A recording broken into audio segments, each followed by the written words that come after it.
Welcome, everybody. May 20th, John Aravosis here at the Aravosis Report, hoping I'm coming to you live. Let me pull up the chat. There is the chat. Oh, I think it's going slow again. Oh, no, don't go slow again. Shit, my settings slow. Oh, there's something going on with my settings that are wrong. This is annoying me. This is annoying me. All right, YouTubers, the settings are off. This happened to me on the weekend. Let me know how it's going, but it was really bad on Saturday. It was choppy and everything, but I'm noticing choppiness again. Let me know, because I'm not happy about this.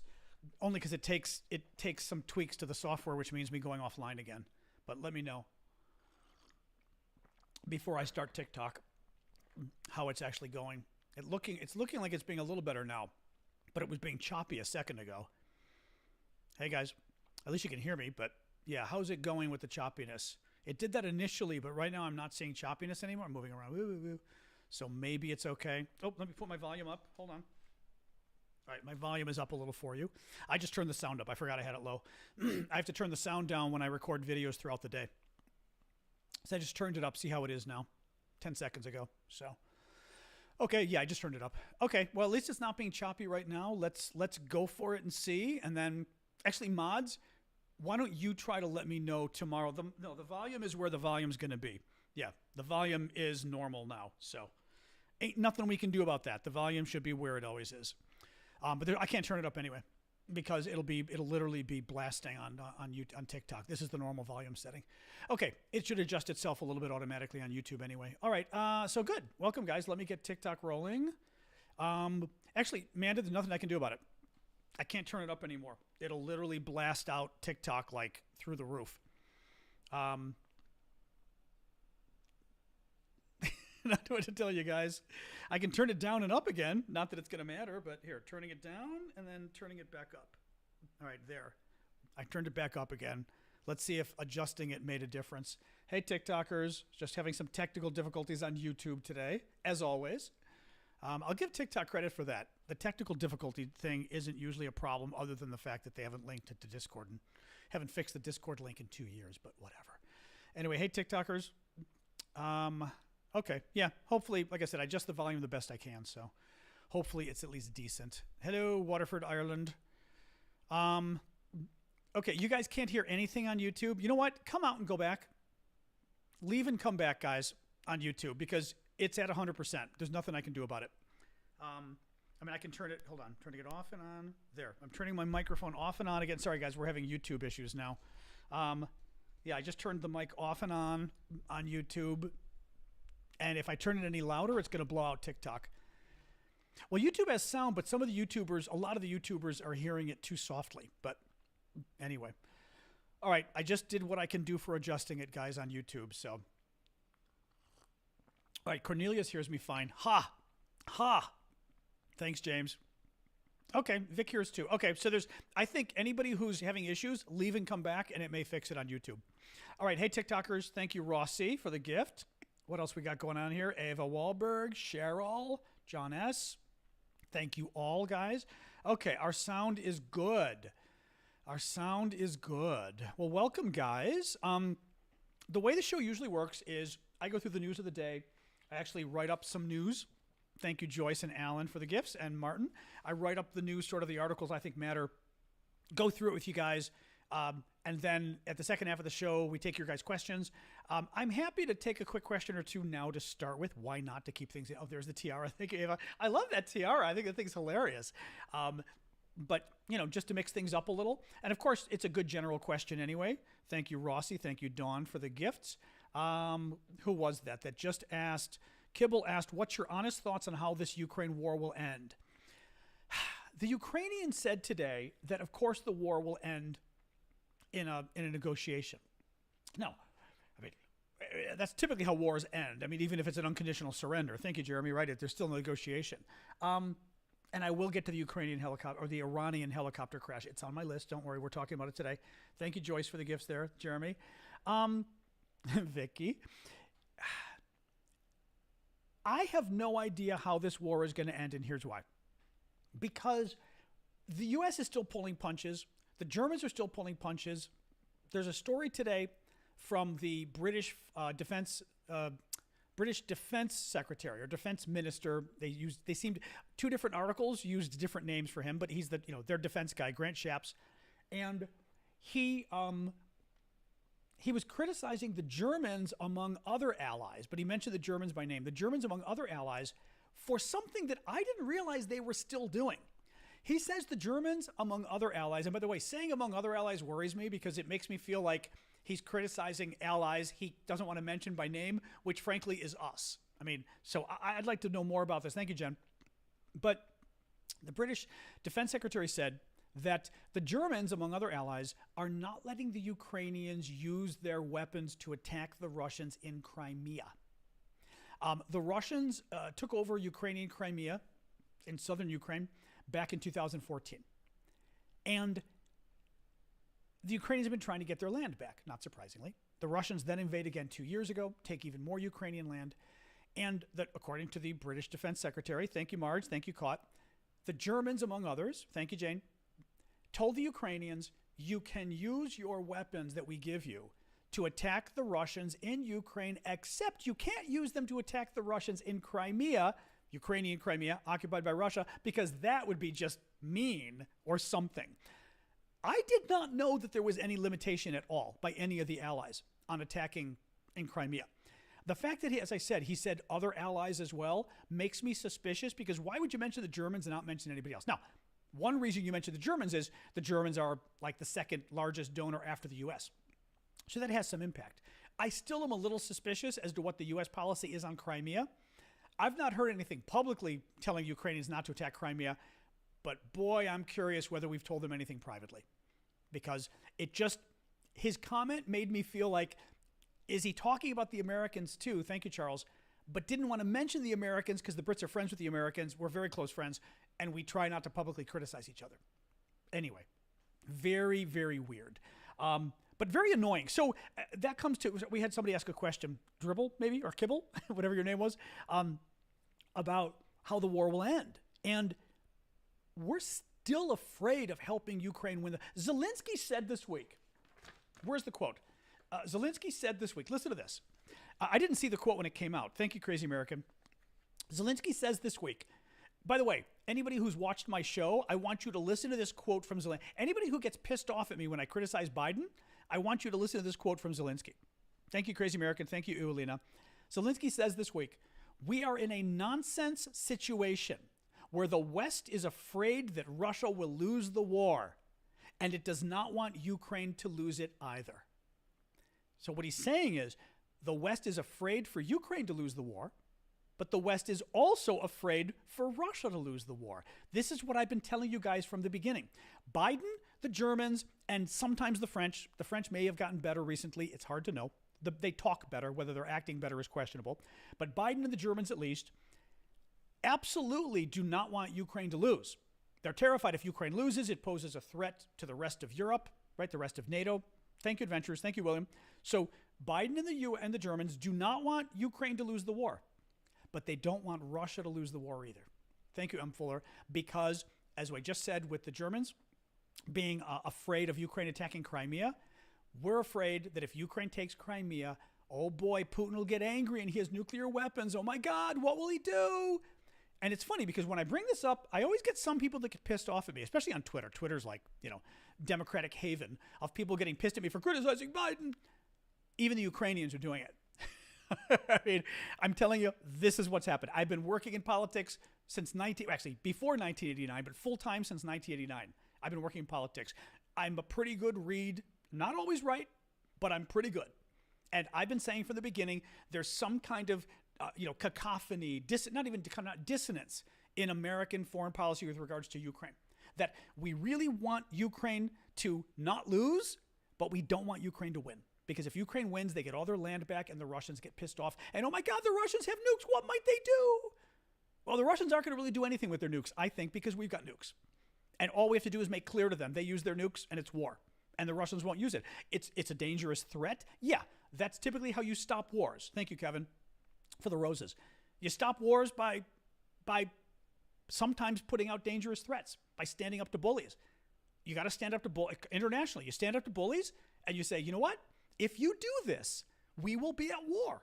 We don't want to be at war, but we will. And by the way, look at what the Russians have done for 2.5 years effectively. Thank you, Pedro. What have the Russians done to NATO for 2.5 years? They keep saying, if you do this, NATO, we'll be at war. Now, they don't quite say publicly what it is, but they made clear they didn't want planes. They made clear they didn't want ATACMS. They made clear they didn't want tanks. And every step of the... We didn't even send Patriot missiles, guys. For a year, we wouldn't send Patriot missiles to Ukraine. Ridiculously. Anyway, pisses me off. Just really... Obama screwed up too, but just pisses me off. Anyway, let's keep going. Actually, last story I'll bring up, but let's make it the first story. Today's day 816 of Vladimir Putin's special 3-day military operation in Ukraine. For the show, guys, please keep the gifts coming. I do this full time. I do it for free. Your gifts literally pay the bills. As somebody asked me, I told you last week I mentioned, and one of you laughed when I said, I am not retired. I actually do this for a living. Because somebody had asked me a few weeks ago, they said, aren't you retired? I thought this was just like fun for free. Thank you, Marge. I've been doing this full time, not for fun. Trying to help Ukraine, but I got to pay the bills. So your gifts help pay the bills. Subscriptions on YouTube. Thank you, Swan person. Subscriptions on YouTube, subscriptions on TikTok, membership, monthly memberships. The memberships are really helpful. Thank you, Bryce, on TikTok and YouTube both. Thank you, Jen. I always love those. You guys can buy memberships where basically you support me each month with an auto renewal. Dan just bought one. There we go. Thank you, Dan. Where you can subscribe to basically pay a small amount every month. It might be $6.99 or $5.99. It's not a lot on TikTok. But I get at least a decent chunk of the money. You know, TikTok, they're kind of greedy. But nonetheless, it helps a lot. In the aggregate, if I get enough people, it helps a lot. All right, let me keep going. So Iran. Somebody brought up Iran. Iran was my last story tonight, but you know what? It's an interesting story. Thank you, Vicky. Let's do it first. So this weekend, the Iranian president and the Iranian foreign minister, thank you, Blue Ariel, were killed in a helicopter crash. Kind of wild. Oh, hey, Beach and Life. First you've seen of me. That's okay. I've been around for 2 years doing here, but, you know, TikTok, you never kind of know whether the algorithm, you know, who knows what it's going to show you, but glad you're here today. Thank you, Jen. Thank you, Courtney. So the Iranian president and the Iranian foreign minister were killed this weekend in a helicopter crash. Kind of a wild story. Thank you, Dad's Garage, for the tiny diny. Both were not nice men. Thank you, Andre. Oh, Andre just gifted 5 gifts. Thank you, Andre, for that. Thank you. Or Andrij, maybe, depending how you pronounce your name. That was very sweet of you. Thank you. And Linda, Ben, Ukraine, F. Putin, Eric Nordstrom, and Susie all got them. I know several of you guys. Or at least I recognize Linda. I recognize Ben. Ukraine, F. Putin, I don't remember. Eric, of course, I remember because I remember you being Scandinavian and said, what a great name. And Susie, I should remember. Your name looks familiar. Oh, and somebody just did it on TikTok too. Yay! Excellent. Who bought the gifts on TikTok? Just so I can thank you. Mods, did anybody see? It didn't show me who actually bought them. Thank you, Marsha, for many Knights helmets. Very sweet of you. Blue. Oh, Blue Ariel, you did it. Thank you for that. That's the one thing that's annoying is it doesn't always tell me on the screen who did it.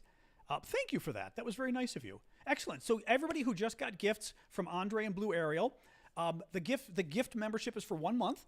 It changes the color of your name on YouTube. It turns green. On TikTok, you get SNN for Sasha News Network, named after my dog, next to your name, which lets me know when I see your name that you're a subscriber, which is just, you know, it's nice because I know you support me, which I appreciate.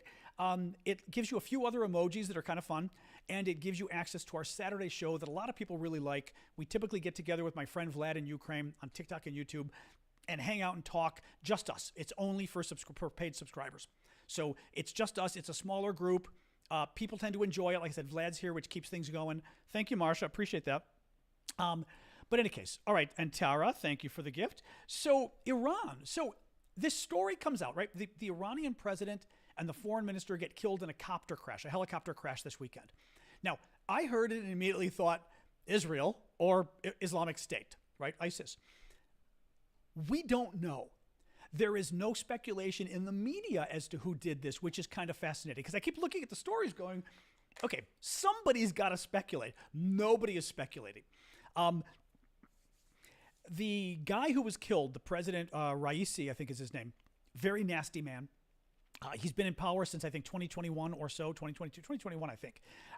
He clamped down on the domestic dissent. He got rid of reformers in the government. He was the guy responsible for violently clamping down on the women/student protest of the last several years. Nasty, nasty, nasty man.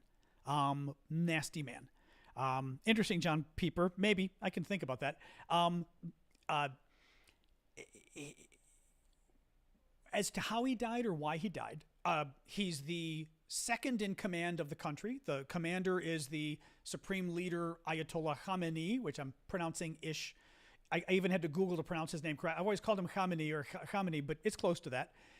So this guy was the number two. He was certainly one of the people in line to become the next leader. He wasn't necessarily picked to be the one, but he was one of them.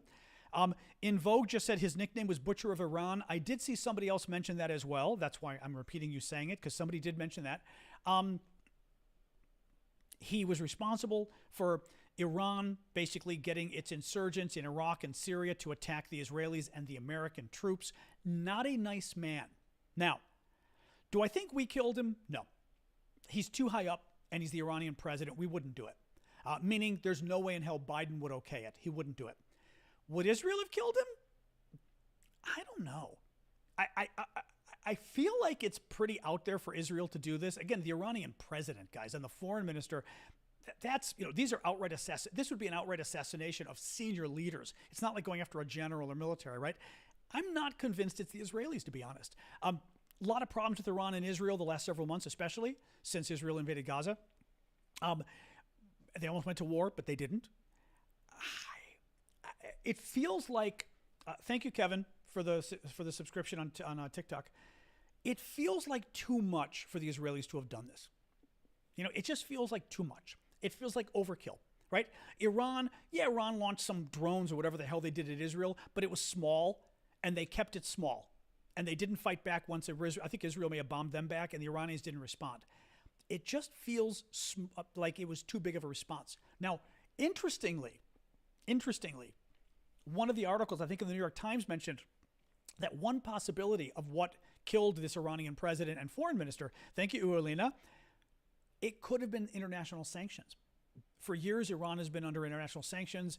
I mean, it's a terrorist state, but also, supports terrorism, but also its nuclear program. Thank you, Ellie. And they're trying to build a nuke. And the article said that it is possible that the international sanctions we know have crippled aviation in Iran. So therefore, it's made it hard for them to repair planes, made it hard for them to repair helicopters. Thank you, user 336 and Christine. And it is possible that it was simply the sanctions. They couldn't keep the aircraft running correctly. Thank you, Uerlina, again. And thank you, Vicky, for the beautiful seascape. It's possible. It's funny. I think of all my my medical TV shows I always enjoy. And apparently there's a saying in the medical expression, and I've Googled it too, because it's been on enough medical TV shows that it's, I assumed it's real, but I Googled it. Thank you, Jen, for the gift. And the expression is something to the effect of, when you hear hooves, think horses, not zebras. And the idea is, don't assume that it's the craziest thing. Don't assume conspiracies. Don't assume rare things. You should assume the simple things. Now, this would basically be the medical version of Occam's razor, which I always forget how to explain Occam's razor correctly, but it's the same idea, which is basically the simplest answer is usually the correct answer.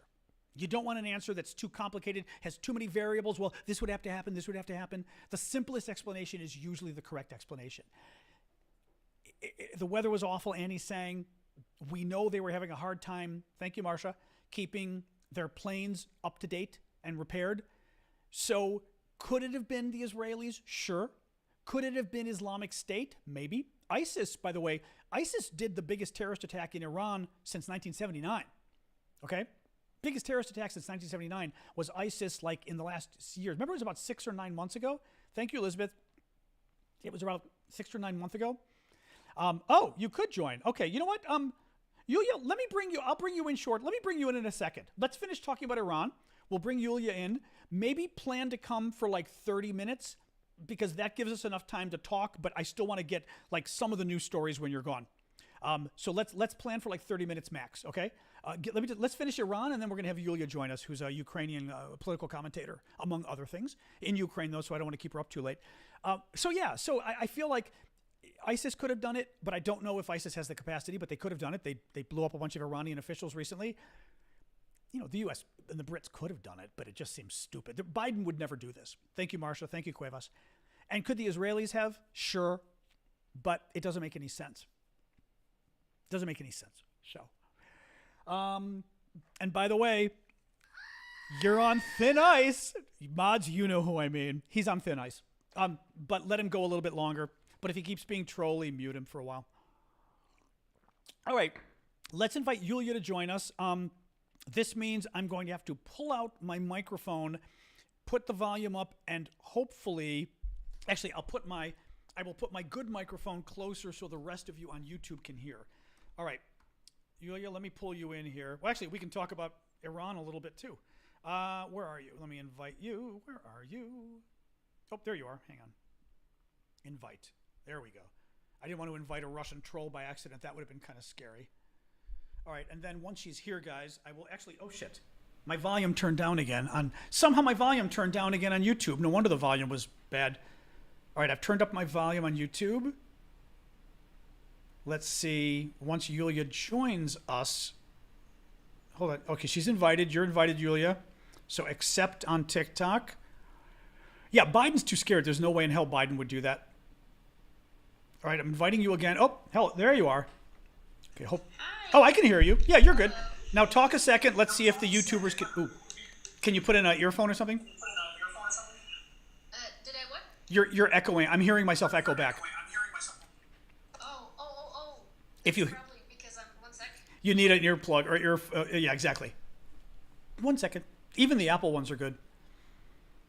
She did sound good, but I was hearing myself come back. You hear. Are you hearing yourself again? Let me try again. Hello. Yes, I'm on the speaker, aren't I? Weird. Give me 1 second. Okay. I'll take a headphone. Yeah, I think it's just doing the speaker on whatever you're using. Although that stopped right there. But I may not be able to hear you either. That's because I can't hear you either. That's okay. Get a headphone first. Yeah, she's getting her headphone or whatever it is in. Earpods or whatever. Oh. Okay. Let's see. It's still going public on like your computer or something.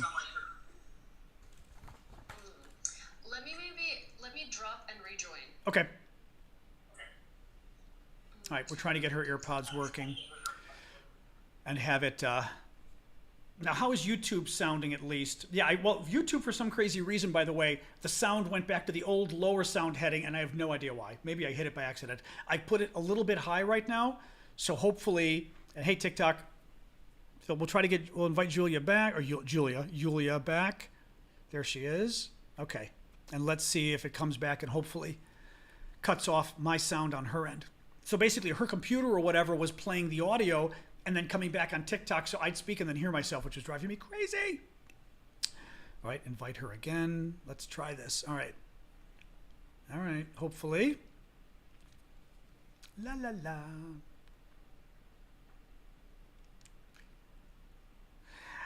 Sword, interesting question. Let's see. Give me a second, Sword for Justice. Let's get Yulia figured out. But she wouldn't echo. Correct. But she wouldn't echo. I speak, it plays on her computer with a delay, and when it plays on her computer, her TikTok then hears me and plays it back. Whereas when she speaks, it's simultaneous, so it's not. You wouldn't hear her echoing. Yep. It's usually a situation of, as I said, when for whatever reason your computer is playing the audio. People do it on TV. You see it, for example. People are on Skype doing an interview and they don't have earphones in, so their computer plays the host, and their microphone picks up the CNN. Their microphone picks up the CNN host and then plays it back to CNN. So the host speaks and then hears their voice come back. It happens when there's a delay in the broadcast, which TikTok and YouTube do. It's not simultaneous. You're getting echo from me right now? Eee. Well, from me, you'll get reverb. You shouldn't get echo. Because I've got to have this without my good mic I had you guys unplugged from my good mic so I can actually hear Yulia. So anyway, wait a second. Oh, let's invite her again. Hang on. Accept. All right. Oops. Sorry.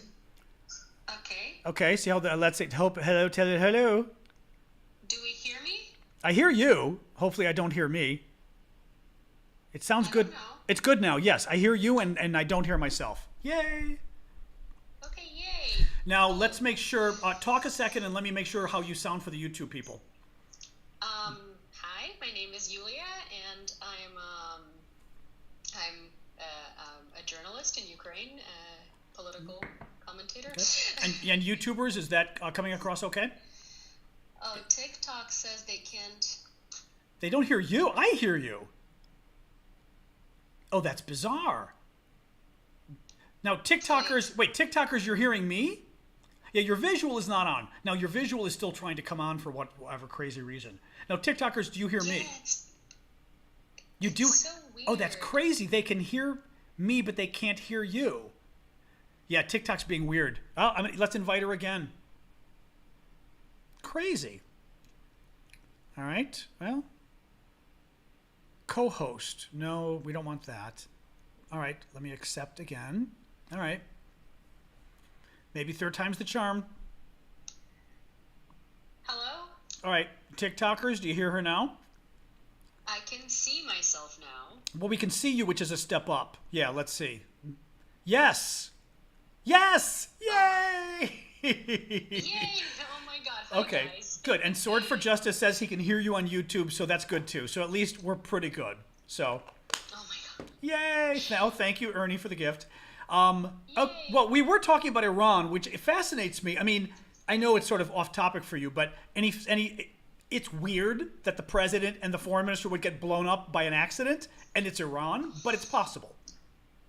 I mean, I kind of think so. The thing is, like, that the president and the foreign minister don't really decide anything, right? It's the Ayatollah who decides everything. So I feel like if they Yes. were just accidentally blown up in a helicopter crash, it would probably be because it was needed for them to be blown up in a helicopter No, that's crash. true. That's true. The Ayatollah wanted to get rid of him. I didn't even think of that. That's possible. Yeah. Yeah, because there were Yeah. 8 presidents since the reign of the Ayatollah. Yep. So That's interesting. If this one, yeah. So I would think that maybe there is something like that going on because That I hadn't thought of that, but because I have a hard time believing it's an accident, even though an accident is the most typical thing it would be. So but it just feels like the Iranian leader and foreign minister happened to blow up, and it was an accident. Bullshit, But yeah, it seems like an inside job. I feel like Yeah. because I was also curious what happened because a lot of people were celebrating the situation, right? And I was like, why is everyone? So Well, the Iranians upset? dissidents were around the world, but also in Iran, a lot of people were cheering on the streets too. Yeah, which is interesting because like the president really does not have any power in Iran, right? So Right. I wonder why they would be cheering for it, right? Maybe Well, because they hate the regime to begin with. The thing is, he's horrible. He was apparently in charge of the crackdown against the women and the students.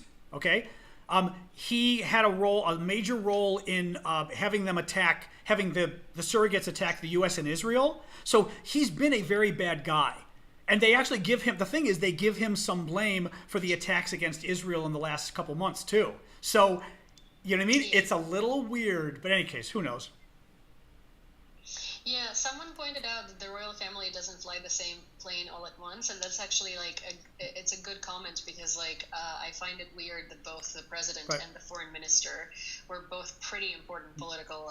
Like in any other country, Yeah. they'd be a pretty important political figure, right? They would be in the same plane, in the same helicopter. They Yeah. usually take separate Yeah, ones. and he, by the way, he was also one of the few people that they were considering for a successor. And he just said over on YouTube, he was seen as the next leader, and many, including the foreign minister who died, wanted the president to become the new supreme leader.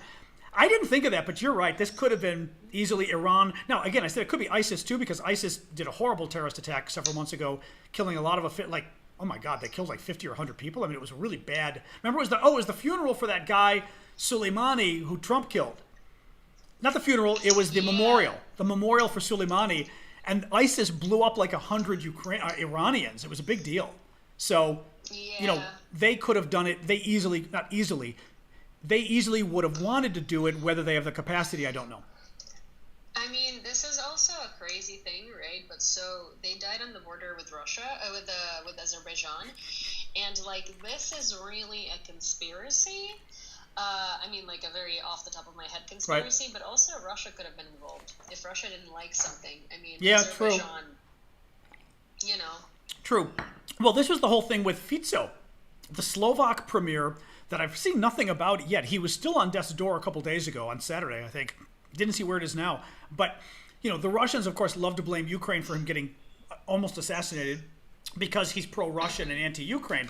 But at the same time, is it something the Russians themselves would have done if they thought it was to their benefit to basically, let's screw Ukraine by killing the guy who supports them, but not the big guy. The big guy who matters is Orban in Hungary. We don't touch him. But you go after the insignificant guy that doesn't matter, the head of Slovakia, but you kill him and you still create this, oh my God, look what Ukraine did. And by the way, what does that do to Orban if he sees Fico get attacked? He thinks those fucking Ukrainians are out to get me. Yeah. So that's more, I could see that as being a possibility. Yeah, I think that Russia is, well, so we were, Ukrainian intelligence was saying a couple of months ago, right? Like, I think they were saying that, sorry, I like glitched for a second. Sorry. Ukrainian intelligence has been saying that there will be a lot of like destabilization operations done abroad by Russia. Right.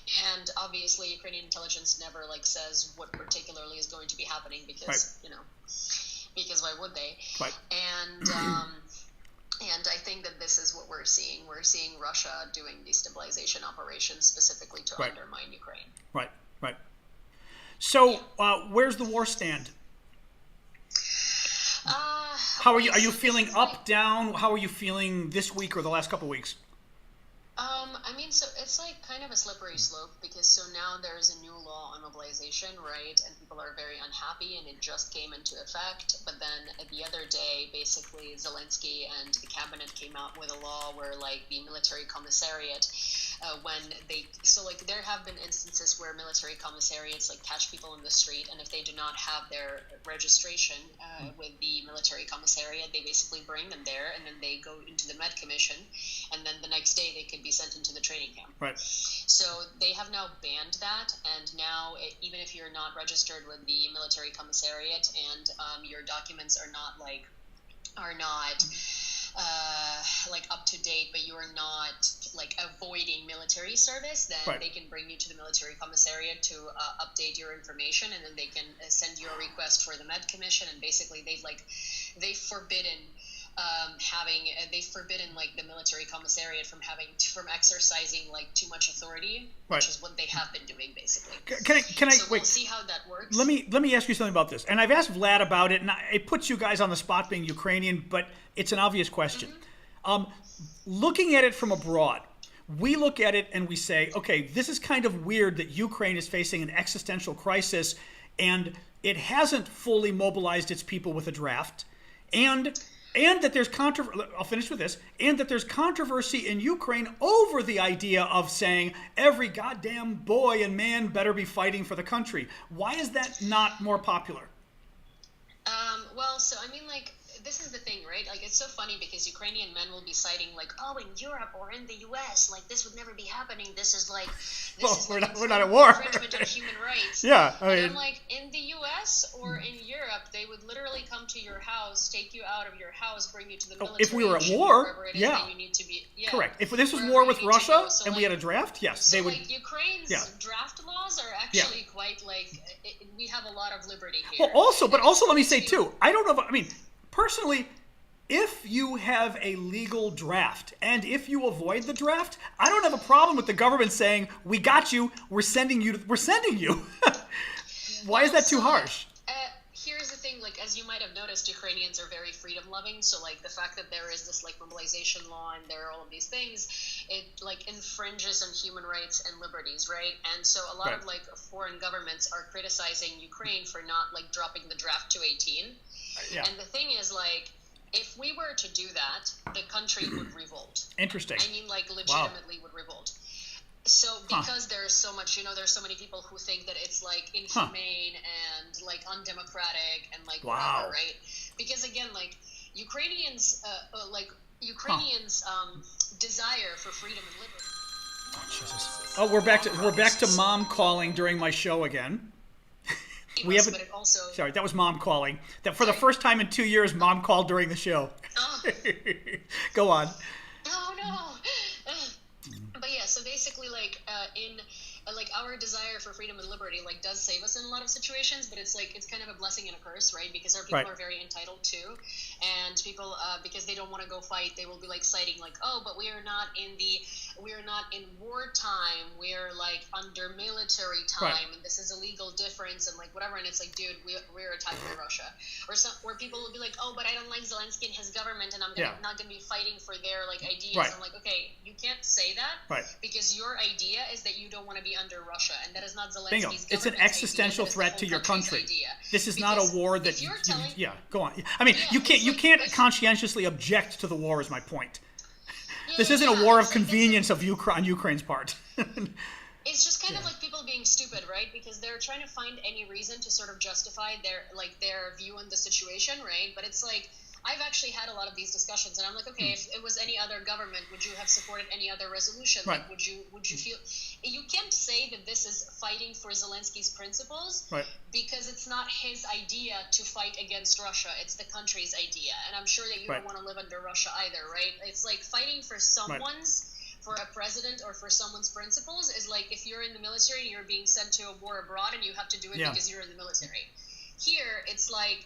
It's weird. Would your opinion have changed it's weird. if it wasn't Zelensky? It's just like people are looking for excuses, right? But the point is that you've seen Maidan, you've seen what Ukrainian people do when they're incredibly angry at the government.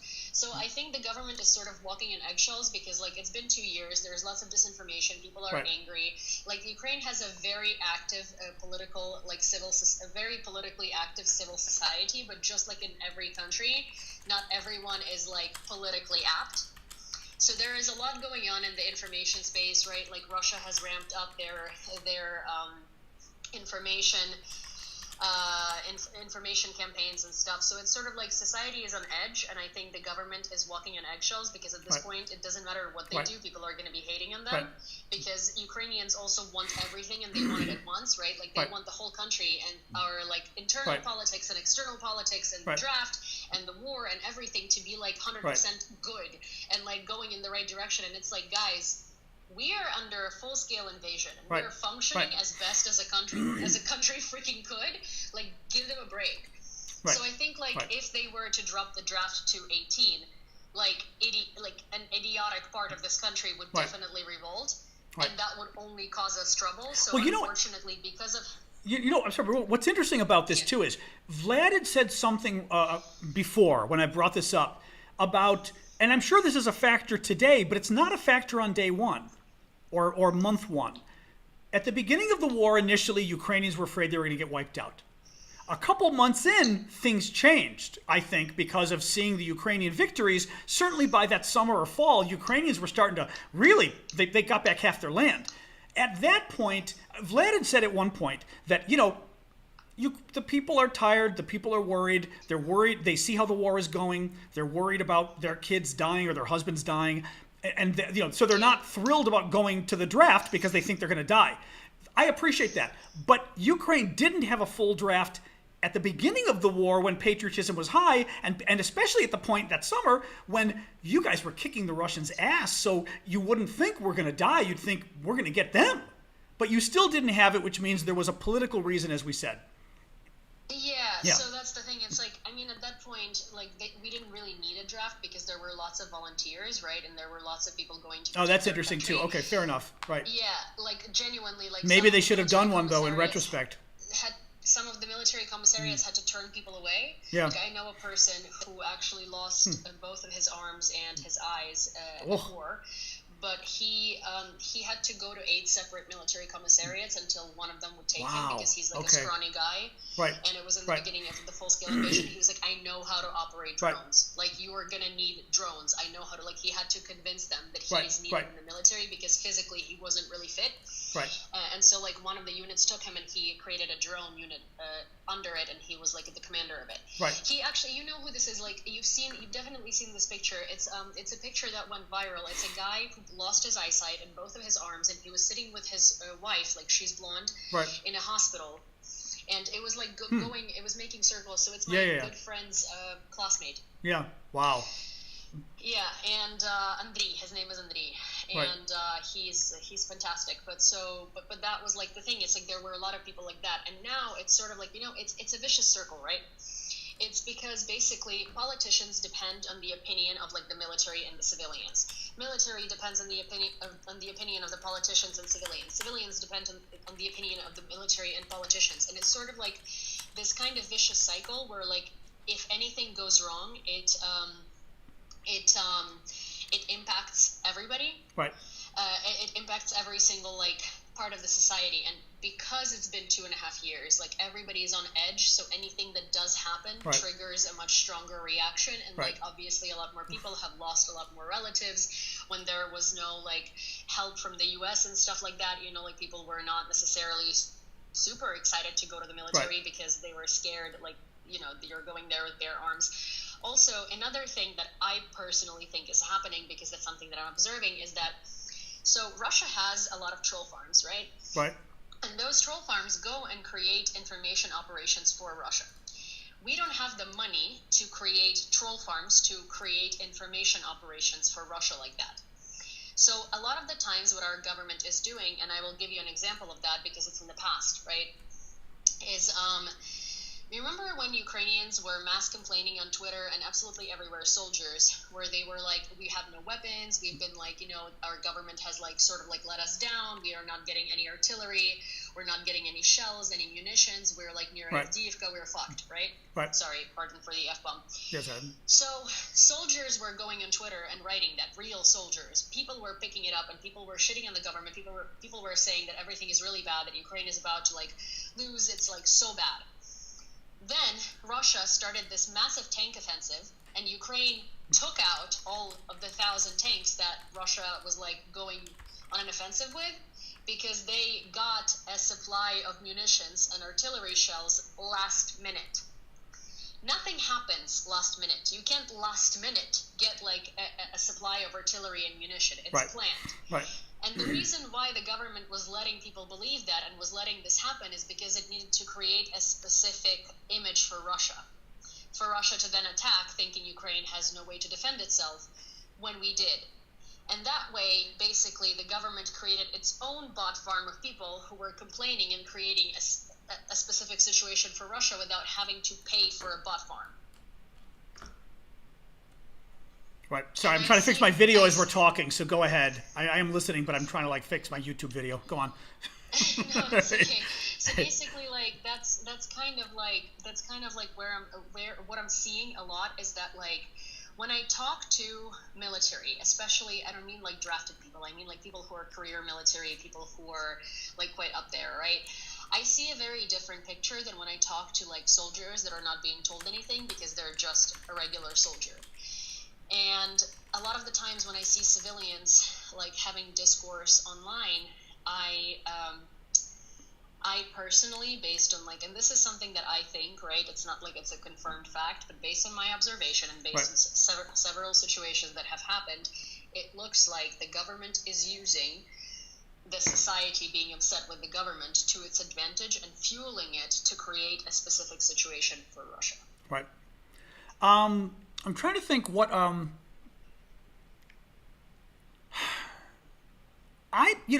people are asking me, like, what I think is going to happen. And I say, well, the problem is it's still going to depend on whether the West wants Ukraine to win. And I was reading that quote. Zelensky said this week, again, they don't want us to lose and they don't want Russia to lose. Mm-hmm. And he's right. That's what I've been saying from the beginning. They don't want you guys to win, but they don't want Russia to lose. And it's this, but they want a tie. And if the West can't get over this desire for a tie, Ukraine can't win this. They're never going to give you what you need because they're afraid of Russia losing. Well, it's sort of like, I think it's kind of like a coping mechanism, right, for the West. Like I can see various stages of denial playing out, like the pyramid of denial, right, where it's like denial, acceptance, all of this stuff. Right. And I think that that's what the West is going through, because at the end of the day, they're going to have to help Ukraine particularly win, because they're seeing that this is not something that can just be like, oh, a tie, a draw, whatever. But the thing is, like, they're so scared of Russia, and they've lived in such a bubble of what Russia is, that it's, especially like Biden and older politicians, like they grew up during the Cold War. For them, it's still the good old mighty Soviet Union, And I think it's just like and particularly, I mean, the American administration, because let's face it, America is one of the biggest supplier of all the weapons, and like the decision maker in all wars, pretty much. It's like, I think that it's a coping mechanism where America is trying to come to terms with the fact that they're going to have to help Ukraine defeat Russia, and it's just taking its sweet-ass time. Now, actually, let me start with that's an interesting point, because we have seen Biden do better and better and better. Like, again, we weren't going to give you guys HIMARS, then we gave you a couple, then we gave you more. We weren't going to give you Patriot missiles for a year, and then we gave you some, and now finally maybe we're going to give you more. We were never going to give you tanks, and then we said tanks are okay. But F-16s will never be okay, and now you're getting F-16s this summer. But it's annoying as hell, because each step of the way, it's as if Biden and the Germans and the French are learning and going, gosh, maybe this is more important than we thought the Ukrainians win, but they're still doing it incremental. It's a coping mechanism. I'm also like, when Macron said that, like, oh, maybe we can send troops to Ukraine, right? And everyone was like, oh, it's just Macron saying it. But it's just like, no. So he's a very small fish on the political stage, and he would never have said that had there not been discussions behind closed doors. Right. Like, the thing that he did is he opened his mouth a little too wide. But like, if this wasn't already a discussion, Macron would not be talking about it. Now we're hearing discussions about sending Western troops for training to Ukraine. There are already the English there, the Estonians. So it's not like, there are NATO troops on the ground in Ukraine in training. Right. So all of these things are happening, and they're happening like longer than they should be happening, and the West is starting to be less afraid of Russia with every single time that like Russia's nuclear red lines are being crossed and nothing freaking happens. But it's just, it literally to me looks like 7th stage of acceptance. Yeah, you're right. Yeah. We're slowly coming to terms with the fact that we've got to beat Russia, and now we're maybe at stage 5.5, 6 of 7 of realizing that, but we're not there yet, I think, still. Again, the Germans aren't there. I don't know if you were on when I said this, the British Defense Secretary said today that Germany and other NATO countries are still not letting Ukraine use the weapons they are being given to attack Russia in Crimea, which is part of Ukraine. I read that and went, you've got to be freaking kidding. I didn't know that was the case. Well, Crimea. So that might be so a lot of the stuff that they're putting out there is also like an information operation, because when the U.S. was saying do not strike Russian oil refineries. Oh, I see what you mean. He's trying to deny it in order to cover up the fact that we are letting them do it, maybe? No, so I think, think about it, when the U.S. was like very when the U.S. was very vocal about not striking oil refineries, it then came out a month and a half later that long-range ATACMS were being transferred to Ukraine at that time. So I think a lot of these things are also being said to create an information operation, and not all of it, I mean, of course, but also there is a lot of it that creates confusion. And for Crimea particularly, I will say that like there is a lot of operational security around Crimea right now. There is a lot going on there, and like I'm scared to even talk about it because of how much. Right. Like there have been a lot of attacks. There have been a lot of Ukrainian attacks on Crimea in the last several weeks, which has been interesting. But that's just the tip of the iceberg there. Yeah. So it's sort of like I think anything that has to do with Crimea in the press for the next like month and a half, take it with a grain of salt, because you don't know if they're actually saying it or if they're just like putting out information. Interesting. Out there. There's genuinely like, way too much happening. So this could even have been disinformation put out to make the Russians think, oh boy, why won't we let the Ukrainians use their weapons to attack you? And actually they're getting ready to attack you. Mm-hmm. Okay. Yeah, Interesting. That could be the case. Yeah. Okay, that's interesting. Do folks have questions for Yulia? Might as well throw that out there. I mean, I'll keep going otherwise, but questions on TikTok or YouTube? I know you do. Because I think I have like 9 minutes Oh, okay, yeah, because is it 2 a is it 2 a.m. there? It's 1:51 a.m. Yeah. Oh wow, I always forget that. Coach Brandy says, "How you holding up?" I'm good. I mean, like I'm all right. Like you know. I mean, is it weird being back? Is it scarier being back or no? You were living in New York before. I mean, not really. I mean, I knew what I was signing up for, so it's sort of like, yeah. I mean, it's scary when like I live in the 15th floor in a high rise, and this was not my like optimal choice, but this was the nicest apartment. Oh yeah, so that's like, true. right. Yeah. Yeah, and I sleep with an open window. That's just like a thing I do. So whenever there is air defense working on missiles, which had happened quite a few times, like right. It feels like it's being taken down in my freaking apartment. Right. Yeah, like that's scary in the moment, but at the same time, like it's not like you know that Kyiv is like decently protected by patriots, which is why right. they're so important, because it makes us feel safer. Right. And like, yeah, when you hear air defense working, like it is genuinely terrifying. Like right. It is really loud. It's terrifying. Like your apartment shakes. Right. Thank you. But generally, like you do feel like in the back of your mind, you have that feeling that a patriot is going to take it down. Right. Yeah. Is your gay neighbor still blasting his music? Chris asks. Oh, so actually we've become friends. He's a very, very lovely gay guy. I absolutely adore him. And he brought me champagne and flowers as an I'm sorry for blasting music. Right. And now we're friends. I have his number. Good. And anytime that I'm bothered by the music, I could just text him to like turn it down a notch. That's good. Magical asks, are you guys hearing any news on the F-16s, or what are your expectations about the F-16s? When? How many? I mean, what's the game changer? Not? So, I mean, it's a game changer in a lot of ways because it's also going to be easier to take down certain air targets.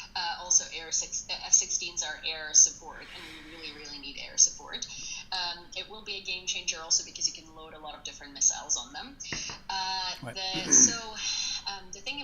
Here's the thing. It's really hard to answer questions like that right now because this is a very pivotal point for Ukraine, and Ukraine is preparing certain things to happen in the foreseeable future. And so there is a lot of like operational security confusion and disinformation when it comes to like F-16s, when it comes to Crimea, when it comes to certain things. So I don't necessarily know how to answer this question. I think soon is a good answer. Okay. But I mean, so there are clearly some expectations. It's not like, well, what are the F-16s going to do at this point? There are clearly some expectations of this could be good. Yeah. Okay, good. This could be good. Okay, good. Good. Not really enough for them to change much, but it helps. Yeah, for sure. Yep. But there is just like some specific, like, I guess there are specific plans for the F-16s. There was also a question, was 61 billion enough? Not really. I mean, it's enough to even out the battlefield, but it's not enough to really turn the tide. But Ukraine is working on something that we can do to turn the tide. Okay. What else we got here? She's got another maybe 5 minutes or so. People just kind of weighing in on the F-16s. What else, guys? Why did you go back to Ukraine? That's true. You were living in New York for 15 years or something? Or how long? 13. 13? Yeah. Why did you go back to Ukraine, finally? I have a video about that on my page, but I guess like I will say, like in the past 2 years, I think I've sort of isolated myself from everybody I knew, because it's one of those things like I often find this, and like don't get me wrong, I'm not going to say that I feel I understand how soldiers feel, because I don't. But so a lot of the times when soldiers come back, right, they don't really understand how to interact with the real world because no one really understands them. Right. And that's kind of how I felt in New York, is that I stopped understanding how to interact with the real world because no one understands me, and like the majority of the people are living in a parallel universe to the universe I live in. Right. And I stopped being interested in like going out for coffee with my friends, or really like I stopped being interested in like what's going on in their lives, or like what their news are, and it's unfair to them. So I just, instead of sort of like doing that to them, I kind of like removed myself. And what I ended up doing is I ended up living Ukraine in my bedroom. Right. Okay. From Yeah. computer screen. Yeah. And I completely stopped being interested in like absolutely anything else. Yeah. And so when I came home to Ukraine back in August, I realized that I can still live a life here and do all of the things that I was doing in New York and more. Right. And I don't feel like no one understands me. So that was sort of, and like the thing is, I want to say that like I don't blame my friends for not understanding me. That's not where I'm going with this, because Right, you right. know, it's like, it's the same as like if we think about kids in like super underprivileged countries that don't have access to clean water, like whatever we are going through is bullshit, right? Right. So it's kind of like your understanding of these things and your problems and Right. their weight, it depends on the circumstances you're in. So I never wish upon Right. my friends to understand what it's like to be from a country at war, Right. or to be going through war, or to have your family go through war.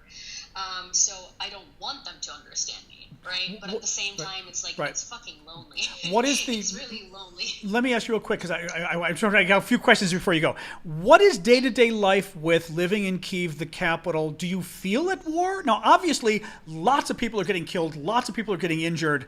I mean, damage across the people in Kharkiv are dying every day. So just because she may or may not be feeling it in Kyiv doesn't mean it's not happening. But I'm curious, because the capital has got the Patriot missiles defending it. Do you guys feel on a war footing, or is it oddly not? I mean, yes and no. It depends. Like when sort of like when a lot of missile strikes happen, of course you feel the war and you feel it really intensely. Also, like you never forget about the war because there are multiple air raids every day. I don't think there has been a day without an air raid. Are there air raids every night? So not every night, but most of the days there are air raids during the day, because for instance, if a MiG, so there are different, we call them different magnitudes of air raids, right? So this is really bad, and if you're in Ukraine and you're a foreigner, do not do what I do or what the rest of Ukrainians do. Like, do go to the shelter every time there is an air raid. But so for instance, there are air raids for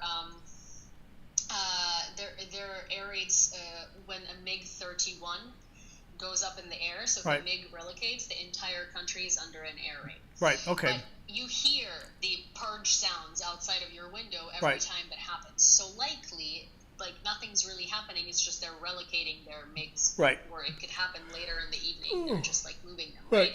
So technically, it's not imminent danger, and we do not go to the air raid. So you learn to triage the air raids, and even whether it's not safe to do, people end up not always going to the shelter then.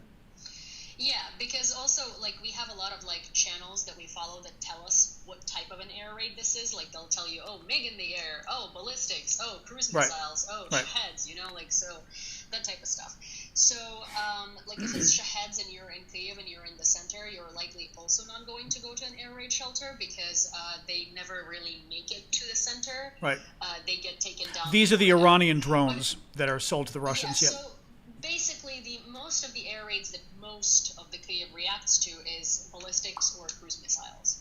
Because that stuff, like, really does cause a lot of damage. And, like, if you live in the outskirts of Kyiv, you're also going to react to Shaheds because, most of they get taken down at the entry to the city. What is a Shahed? It's a drone. The drones from Iran, so particularly, yeah. Yeah, but, like, you basically get an air raid alert in your phone multiple times a day. You hear an air raid siren multiple times a day. So it's kind of like, it does take a toll on you, you know? Right. And even if you don't end up going to an air raid shelter, like, your routine is like, okay, you open the channels and you try to look up, like, what type of an air raid is this? Like, is it cruise missiles? Is it Shaheds? Is it, like, a MiG freaking changing location? Like, it's, so you do feel the war. Well, do you get used to it, or? But do you? Sorry, but somebody was just asking. They said you eventually get used to it, but do you, or does it just fuck up your sleep every night because you're waiting for it? It does fuck up your sleep every night, sort of. Okay, like, that's what I was wondering. Yeah. Here's the thing. Yeah, like, I mean, I sleep through air raids because I can sleep through everything, but that's, like, bad. So for instance, I can't. like, You're lucky. Yeah. I mean, I'm lucky, but you know what I mean. Yeah. But so I know that I'm not going to wake up to an air raid unless, like, there is something being taken down outside of my window. So for instance, if there were like 3 to 4 air alerts, like tonight, for a MiG, like, moving, then I expect they're moving because they're likely going to be sending cruise missiles. Right. And I don't want to sleep through that air raid, so stay up as late as humanly possible to make sure that there isn't, like, a real air raid, right? Right. So that does, like, mess with you. Also, a lot of people don't sleep through air raids, and, like, and people people wake up all Yeah. the time, and like your sleep I schedule would. is screwed, and like you're constantly Yeah. tired, and your mental health is How are children doing? it's, Do we it's know? not fun. Do we know how kids are doing? Well, I have a couple of friends with kids, and like they're doing okay. But like what terrifies me is that kids understand what a cruise missile is. Yeah. At like the age Yeah. of 7, kids understand what ballistic missiles Yeah. are. At like the age of 7, Yeah. kids understand what Shaheds are. They know what a MiG is. Like they understand these terrifying things about war that they shouldn't at Yeah. their age. Yeah. Yeah. Yeah. Yeah. Yeah. Yeah. Last thoughts, then I'll let you go because it's 2:00 there now. Yeah, I mean, you know, Kyiv doesn't feel nearly as much of an impact as like Kharkiv and Odessa does, and like trust me, people in Kharkiv are desensitized to a lot of stuff. People in Odessa also are, and sometimes when I walk around Kyiv, like I'm really upset at like quite a few people because it's very evident that war doesn't exist for them. But in general, you know, a lot of Ukrainian society, no matter where you are, is very much conscious of what's happening and tries to do their best Right. to help and to help win this war. So yeah, that's sort of inspiring in a way, and the best place to get inspired. So here's the thing: if you're a foreigner and you feel like this is my last thought. So if you're a foreigner and if you feel like you're sort of like not getting, you know, you're like losing hope and stuff like that, every Sunday there is a protest. It's at noon and it changes locations every time. But you can find it on Azovstal families, like Azovstal, like the steel plant in Mariupol, on Instagram. There is a rally, and it's a rally to free Azovstal defenders from captivity because a lot of them haven't been exchanged in over 2 years. And so many people show up, and it's such a like sort of spirit boost because everyone is there, everyone knows why they're there, everyone is very conscious of like the war, everyone is very conscious of what they need to do. They show up every weekend. Like I've been every weekend except for yesterday, and it's just like a very big boost of being around people who all do everything for this war to end as soon as possible and for our soldiers to come out as best as possible. Okay, tell people one last time, who are you and how can they follow you online? TikTok, YouTube, etc. Hi, I'm Yulia. I'm Ukrainian. I've lived in the United States for 13 years until moving to Kyiv 3 months ago. I'm a political commentator and a reporter, and you can find me on TikTok, YouTube, and Instagram under literally the same username as on TikTok, which is YEWLEEA. Okay. I'm gonna write it for you to YEWLEEA. Okay. Perfect. Well, that makes it easy. Thank you. Okay, guys, make sure to follow her on TikTok right now. You can. And go. And I'll talk to you later. But thanks for coming by. Sleep. Bye. All right. Bye. Good to see you, and thank you for having me. No problem. All right. I'm gonna plug in my. All right. Let me plug in my microphone again for TikTok and see. Let me know if my microphone is working on TikTok now. The good microphone, I mean. Oh, actually, turn it down so it's not going to be blaring for you. There we go. I don't want it blasting for you all. There we go. Well, that was good. We got Julia. Yeah, she and I didn't text. We were going to text to sort of check in, and we didn't. So I saw her pop up, and I was like, okay, let's do it. Oh, good. Annette already follows her on there. Yeah, good. I like using the good mic if I can. It's a little better. So anyway, let me look and see what other stories. It's already 7:00. I'm not sure I want to go through a ton of other stories, but let me see what other stories I had, if there's anything important to sort of, the latest is the Russians are still trying to take the territory in the northeast, right? They're still trying to get some villages near Kharkiv.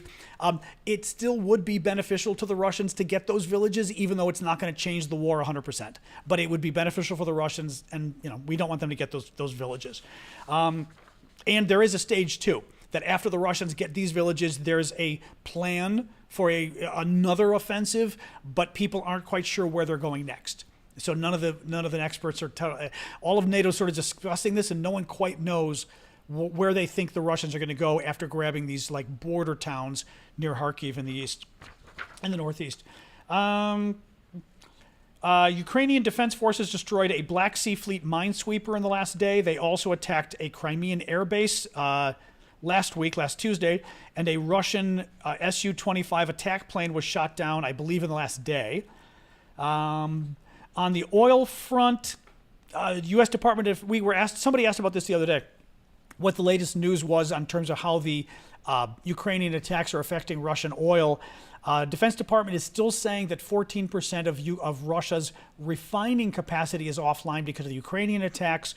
It has not caused a disruption of energy to domestic sources, to civilians or military in Russia, but it has caused Russia to not export as much, to cut off a bunch of its exports, which cuts money, which is good.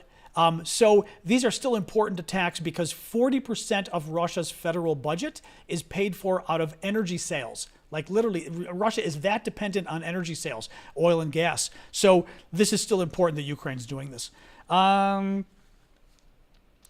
Talked about this already.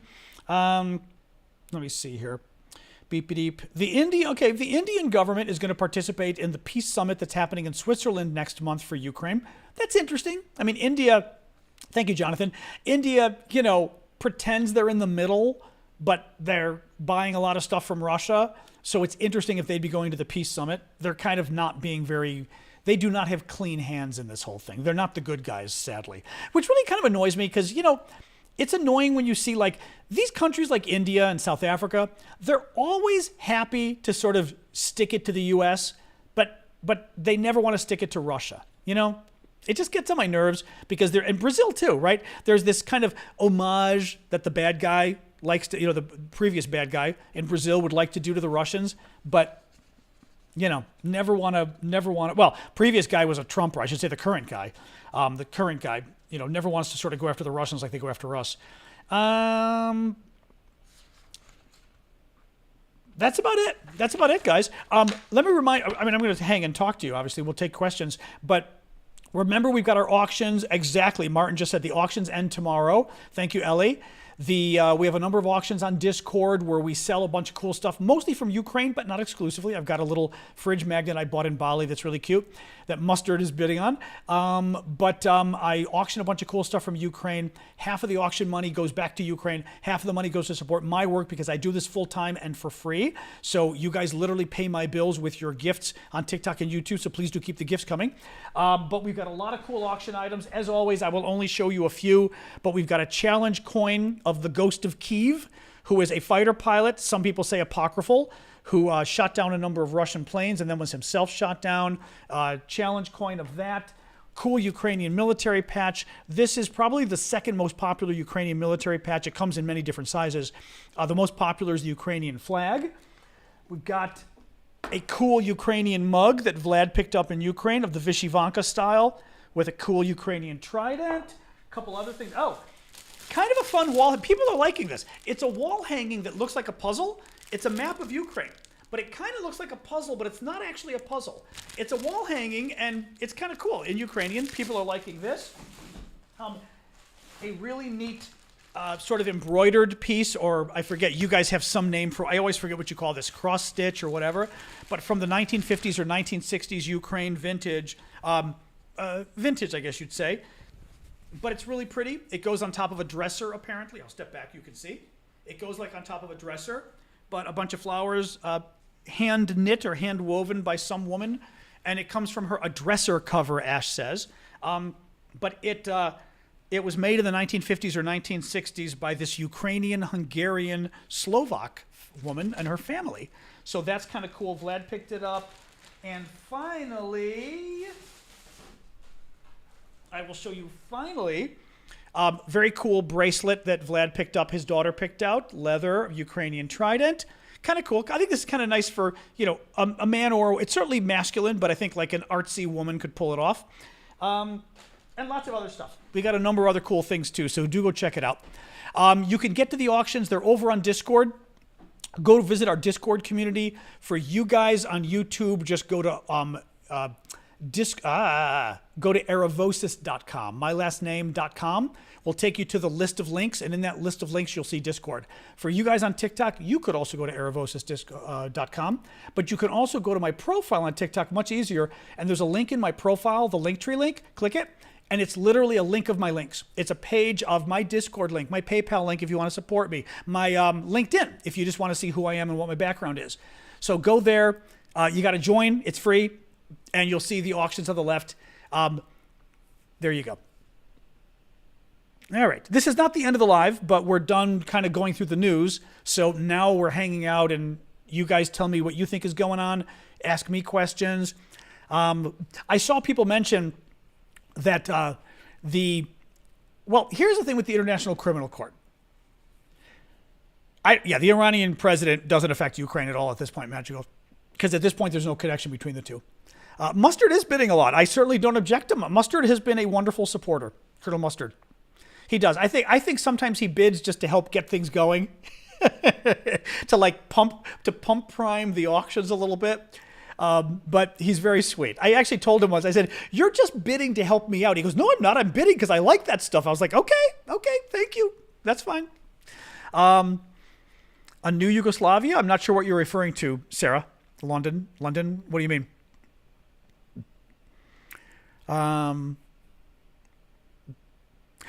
I mean, well, the thing is, we don't know how the Ukrainian president, the Iranian president died. This guy got killed in a helicopter crash, along with the Iranian foreign minister. It kind of depends who did it, first of all, as far as how it affects foreign policy. It may have just been an accident. It's possible. It's not like there are good guys waiting in the wings to take over Iran, right? So the fact that he dies, I'm not like the expert on Iran at this point because I'm following Ukraine every day, not Iran.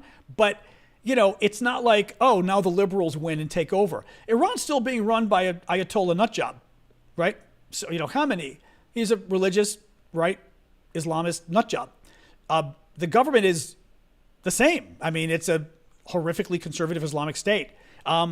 And sort of dictatorial. So it's not getting any better just because these guys died, That's true, Aussie. I should put a little, I didn't think of that. That's true. I'll try to remember to do that, to change the description on YouTube to make sure it always mentions those. Thank you. I always forget that. Okay, yeah. Rose person in Odessa, don't get yourself hurt. Go to shelter if you need to. Thank you, Recently Awakened. I appreciate that. What else we got? Sword says, with this copter death in Iran, why doesn't the USA foment protests and encourage democracy to overthrow the Ayatollah? Because, well, maybe we are, but I think the U.S., a couple different things, okay? It's all well and good to overthrow a bad government. But if you try to overthrow, first of all, if you try to overthrow a bad government, you better be successful or else that bad government might come after you next, right? That's the first thing. Second of all, we don't want Iran, if Iran is in turmoil, is that safe for the Middle East? I mean, I don't know. If Iran breaks into a massive civil war, your first instinct might be, yay, they're trying to overthrow the Ayatollah. But is a massive, deadly civil war in Iran dangerous for the region? I don't know. I think if you're a U.S. policymaker, you'd be worried about you better be worried about what comes next. If Iran were to break into some kind of civil war. And is somebody worse going to come? I don't know. So I don't know. The other thing is actually, you also don't want to foment unrest if you're not willing to follow through. So if the U.S. isn't willing to follow through and help the protesters in some way, do we really want to, foment protests in Iran where they're going to get killed and by the government anyway? My guess is we're happy to have protests in Iran. Thank you, Elizabeth. That would be my guess. That we'd want them to. I don't know whether we would try to push them to protest. Thank you, Anne. Because I think we'd be worried as to whether they then would think we'd come and help them, and I don't think we would.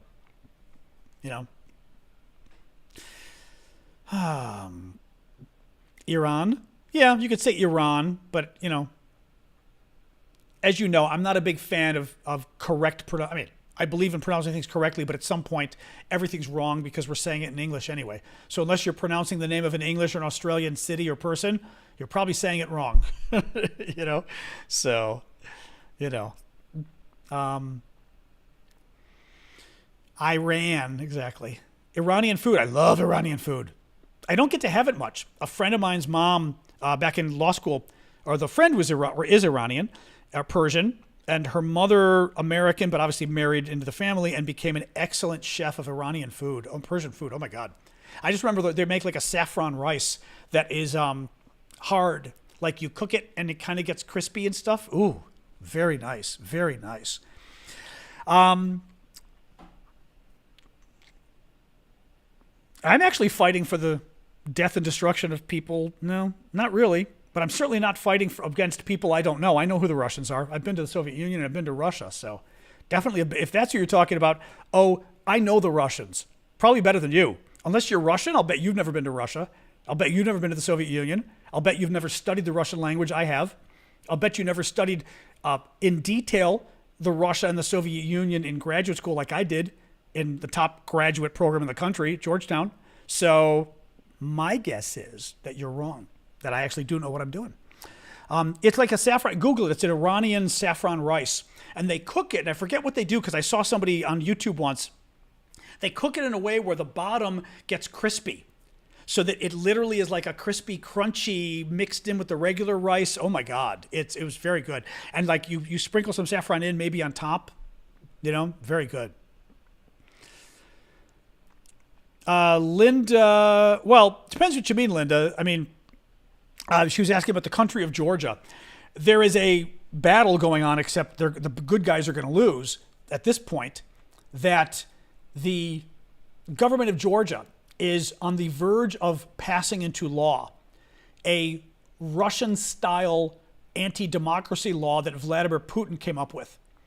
And it is basically meant to squash pro-democracy groups, women's groups, gay groups, independent newspapers. It's meant to destroy them all. The Russians implemented it in 2011 or so, and now the Georgians are doing it. The European Union is so upset about it, they've told the Georgians that if you do this, forget joining the EU, because Georgia wants to join the EU, and they said, no, you're not gonna, because this is like what Russia does. It's not what a free country, it's what a dictatorship does. It's not what a free country does. But it's passed through the Georgian parliament. The president vetoed it, but the president's power isn't that great. All you need is another majority to pass it, and they're going to pass it very soon. So,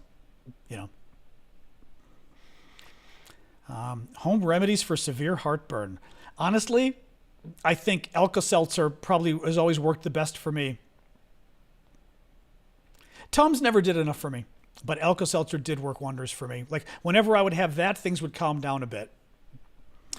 The ICC warrants. Oh, you're right, Otal. So there was a story today that the International Criminal Court, which is the big court that goes after war criminals, whatever, it issued an arrest warrant for Vladimir Putin previously for kidnapping Ukrainian children and basically trying to turn them into Russians. But they have not issued an arrest warrant. One of the people there has called for the issuance of an arrest warrant, and now it has to go through the process to decide. But an arrest warrant for Netanyahu, who's the prime minister of Israel, the Israeli defense minister, and I believe 2 or 3 of the top Hamas people who are the Palestinian leadership in Gaza for the attacks in Israel, the bloody attacks they did in Israel. No arrest warrant has been issued yet. I'm not sure what it's going to accomplish, but if they think there are war crimes, they should prosecute if they can, because, I think that's true. But I don't know if it's going to make much of a difference. You know what? Most of the world doesn't like Israel, never has, likes it even less now, but they've never liked Israel anyway. So it's kind of like, that's not going to be. I read an article that said, like, the New York Times, like, oh, this could increase international pressure on Israel. No, it won't. No, it won't. I mean, the world hates Israel. The world has always hated Israel because the world is also not a big fan of Jews. So this isn't going to make the world hate Israel anymore. That's the thing. It certainly makes it very difficult if it happens, by the way, it hasn't happened yet. But if it happens, it'll make it very difficult for Israeli leaders like Netanyahu or the defense minister to go to Europe because he could get arrested. He won't get arrested in the U.S. because the U.S. isn't a party to the treaty. Thank you, Louisa. But, all I can say is if they think they've got proof, they should try to prosecute, even if it's Israel, because, we shouldn't have people committing war crimes. So it's up to them as the lawyers. I don't think it's going to make any difference. That's the thing. I don't think it'll make any difference. So People are still giving suggestions on YouTube. They're saying drink whole milk. I did see a number of people mention for heartburn, mention bicarbonate of soda, baking soda, which I've done before too. Put some baking soda in water and kind of drunk that.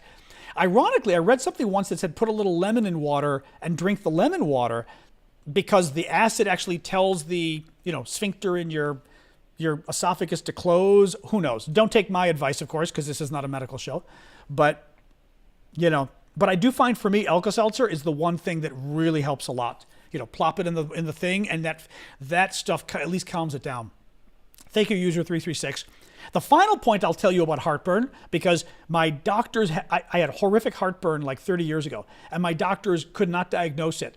I was taking too many vitamins at one time. I was taking a lot of vitamins at the time, but I was taking them all at once because I thought, if I take 5 or 6 vitamins at once, they're small, who cares? It's just easier to swallow them. Taking too many pills at once can trigger heartburn. So that's something no doctor told me and I discovered on my own.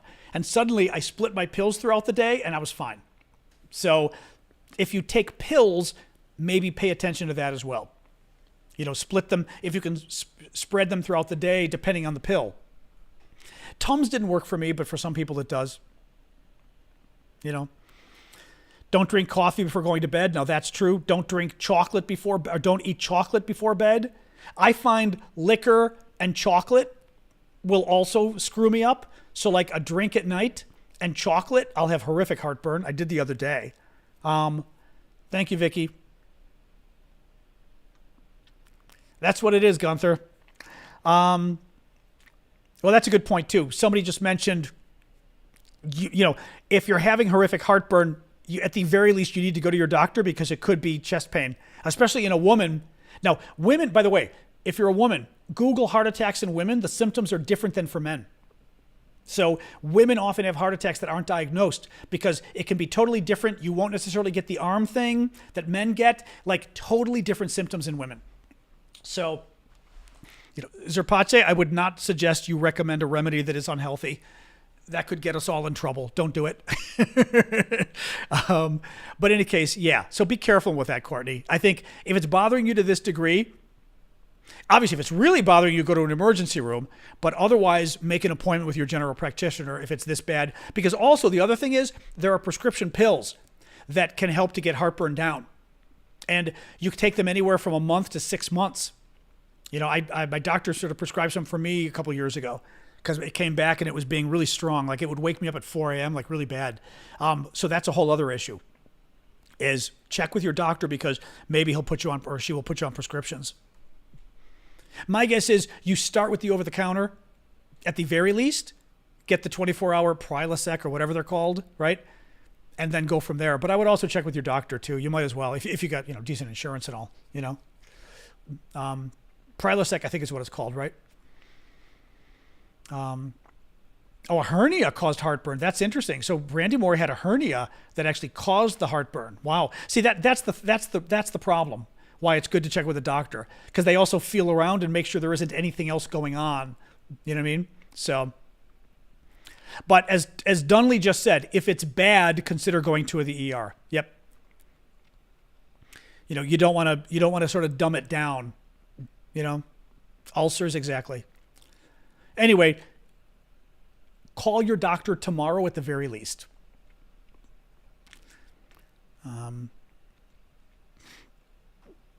Ugh. Oh, Vicky, sorry to hear that. Hope you're doing okay.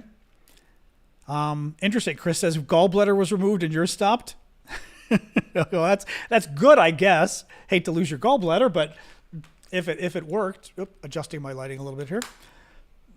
Sorry, we're talking about heartburn here. Thank you, Nick, for the gifts.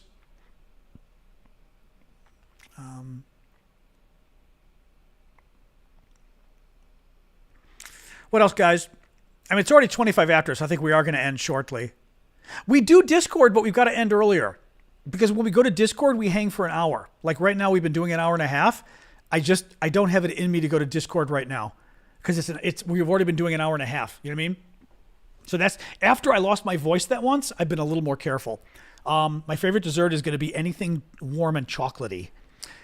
Probably chocolate chip cookies. Brownies work too. Actually, cheesecake's good too, even though it's not good. My mom's good cheesecake recipe works too. But anyway, yes, let's try to, one of these nights, let's try to finish around 7, like maybe even tomorrow if we remember, and then go to Discord because then we can go hang out for a while and I won't be rushed. But I just don't like going now because I'll be there till 8. It'll be 2.5 hours and it just gets fatiguing because I'm like performing in a way. So after an hour and a half, I just get tired, meaning fatigued, you know? And again, I did lose my voice last year. Although I think I may have lost my voice that first year because of a cold or something. Because other people were losing their voices at the time. Because I met friends and not being sick, but losing their voices. And it was like, okay, this sounds awfully interesting. Annette says creme brulee. Creme brulee is very good. I agree. I don't like flan as much. My mom likes to make flan, but creme brulee I love. Power plants near Crimea. Don't know anything about them. All right, see you, Marie. My allergies generally, I take allergy shots. My allergies have been great for years now, which is nice. And generally speaking, I mean, not always, but you know, but they do sometimes. Yeah, my spring allergies have been very good lately, and the last couple of years, like I'm not getting that as much of a, you know, throat thing or even my eyes itching. I got a little bit of eye itching this spring, and that was it. So I've been, knock on wood, but again, I've been getting allergy shots for 15, 20 years now. So, you know, that helps. You have shrapnel from Ukraine we could raffle. I'm sure we could try to raffle it, Oberfranken, Germany. We could try. I do have like parts of Russian planes and that kind of stuff that we auction. Honestly, they're not as popular. I still have stuff, but I'm into that stuff. People don't bid as much. Unlike we did have a nice piece of a Russian tank that one of the guys, Sam, who had been a U.S. service member who had volunteered in Ukraine, who actually packaged up that people were into. A bracelet made of a shot down jet. I think it's very cool. I've still got some pieces left of sort of Russian jets. Actually, I've got some pieces of a Ukrainian MiG that were shot down too that I think are kind of cool, but people don't bid as much on them. I mean, happy to, again, I will put them up anyway, but you know,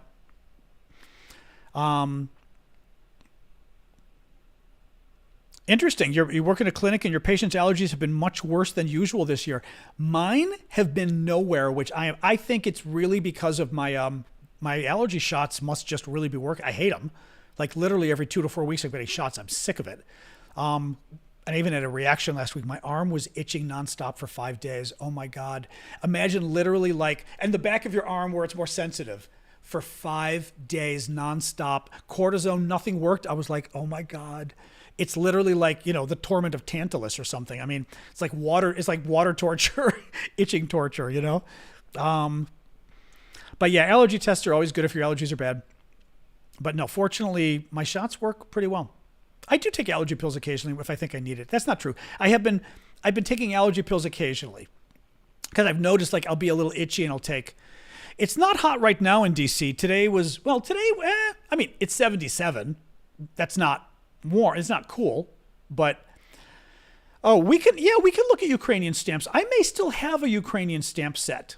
I got to go through my collection and look. I think I've still got one. I think I do actually. I think I do. Ash, it was a 90 in Chicago. Wow. Oh, that's crazy. Wow. Yeah, not here. Here it's not going to get, here I think it's going to get low 80s this week. It's been beautiful, thank God. But this is early. I mean, May, you know. Do I think the Trump-Biden debate will be meaningful? No. You know, the thing is, Trump's an idiot. And he's also even more of an idiot now, I think, than he was years ago. He's more paranoid. He's kind of losing it a little. Emotionally, he's losing it a little. He's more like bombastic. He's always been a nut job in debates. He's going to be a nut job. Biden is old. So I have Biden was already old, you know, years ago. He's going to be older now. Mods, anybody who does the crypto spam, just block them. Or at least mute them for a day. I just blocked this guy. I probably should have muted him instead. There we go. Just immediately, you know that. Just immediately get one of them. Do we do debates on my lives? No. I don't like that kind of, you know what? Because I, for years, went on CNN and Fox News National, and would go on and debate people about U.S. politics, and I hated it. I like discussing with people intellectually. I find it fascinating. But getting up against a conservative and arguing about gays or arguing about Biden, I hate that shit. Where it's just this like angry thing, and they love that stuff, and I hate it. So I do not like doing that, no, for that reason. I've done it too much, and I never liked it. And I loved, like I said, sitting down and discussing issues. I wouldn't mind discussing an issue with somebody who disagreed, who was smart and normal. That could be fun. But if it's literally an intellectual discussion, I wouldn't mind. But a debate style, ugh. I hated it. I just hated it, you know? I mean, we can talk about the F-16s, but there's nothing to talk about at this point, you know, waiting for them to come. I don't like RFK Jr. because he's insane. And I don't mean that metaphorically. The guy's a nut job. He thinks the polio vaccine doesn't work. He's trying to bring back polio. Like, I have zero respect. He's crazy. He's out of his mind, batshit crazy. So, no, I will not be supporting RFK Jr. But if you're a Trump supporter, feel free. He's better than Trump. But the man's out of his mind cuckoo. So, and by the way, super supporter of Israel. By the way, for any of you Israel supporters, RFK Jr., oh my God. Oh my God, he makes Biden look like a snow puff. He was talking about all the protesters and attacking. What did he say? He said some quote about the protesters and, Gaza. He criticized the Gazans. He criticized them and the Palestinians. I tend to be kind of pro-Israel anyway, so you guys know where I am on this. But he, oh my God, was so critical of the Palestinians and the Gazans. I was like, woo. So if you're on the left and thinking of voting for RFK Jr., I got news for you. And if you're on the right, well, okay, he is pro-Israel, so you'll like that. But the guy's a freaking nut job. He's an absolute freaking nut job. He's literally crazy. And like I said, polio. His latest big thing is the polio vaccine doesn't work, he claims. And polio isn't caused by polio, he claims. The guy's out of his freaking mind. So I have no respect for that. Absolutely. And he's got a brain worm, a dead worm in his brain that ate part of his brain, and he admitted it. I mean, I guess why not, right? But oh my God, literally a brain worm. Anyway, the latest big thing was polio. Yes, it was about a month ago. His people were pushing the polio thing big time. So, but also he's crazy. Like, you can't say, other than the fact he wants to bring back polio, how is he? I mean, yeah, other than that, Mrs. Lincoln, how'd you like the show? You know, I mean, it's like, okay. But I love people who say that. But where is he on other stuff? I'm like, he's crazy. Brainworm. Kennedy Brainworm 2024. All right, guys, I'm going to get going. We've done this for an hour and a half. Thank you for joining us. I'm glad we got Yulia tonight. I think that made for a nice change of pace. So that's good. He's not as evil as Trump, that's for sure. He's not. I don't think RFK Jr. is evil. He's just crazy. But Trump is evil and corrupt and supports America's enemies and everything else. So yeah, Trump is and stole from the federal, used the presidency to rake in more money than God. His son-in-law got $2 billion with a B from the Saudis. So yeah, let's not even. Kennedy is better than Trump, yes, but he's a nut job. You wouldn't vote for him over Biden. Thank you, Luis, for the gifts.